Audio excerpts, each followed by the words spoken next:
Mahiya naman kayo sa inyong kapwa Pilipino. Binastos pa nila ako. Pakinggan ng proceeds of the illegal drug trade ng Duterte. The law enforcement, the highest law enforcement official being head of PNP. Yeah. Really hiding this scoundrel, this fugitive. Nakikita ninyo yung state of politics natin from the first people power revolution going to today's people power revolution, and how do you think it can or will affect the 2028 elections? Ako na tinatanong mo dyan? Apa. Ito. Okay.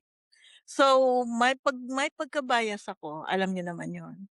But the way I assess it, yung kind of politics that we have right now compared to from the previous years, it's getting down, down, down, down, down.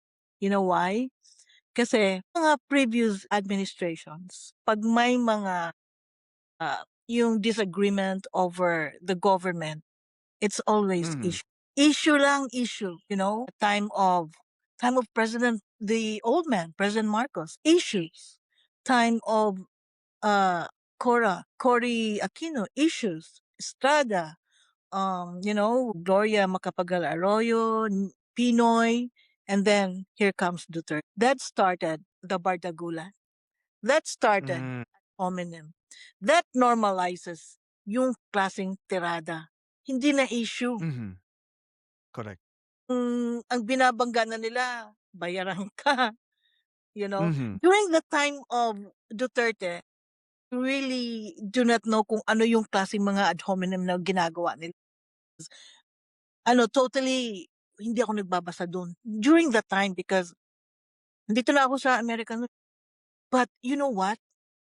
During the time of Duterte na hindi ako nagbabasa, so yung iba naman ang nag-inform sa akin. Sasabihin nila, "Hoy, don't you know that may land grabbing ngayon?" And I was like, and then yung ngayon na lang ninyo nalaman yung land grabbing ni Roque. Ako nalaman ko nung time pa ni Duterte. I think second year. Pero at that time po, naniwala na kayo or feeling nyo pa rin parang chismis lang siya? Wala akong pake.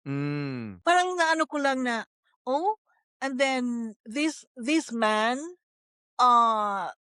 carried a banner during his campaign time of to stop against corruption. Then ito ngayon ang naririnig ko. Kumbaga sa loob-loob ko, I mean, I don't care.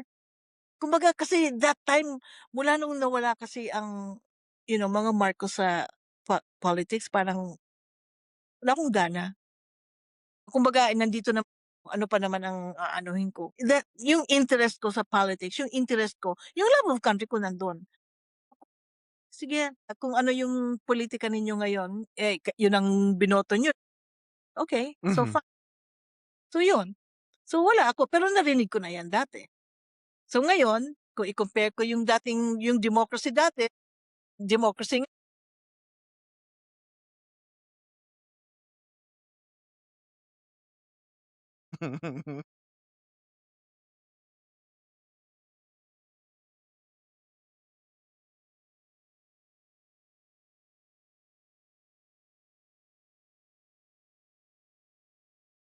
Parang hindi po nagkakaroon ng...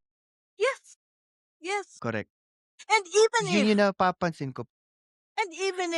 ito ha,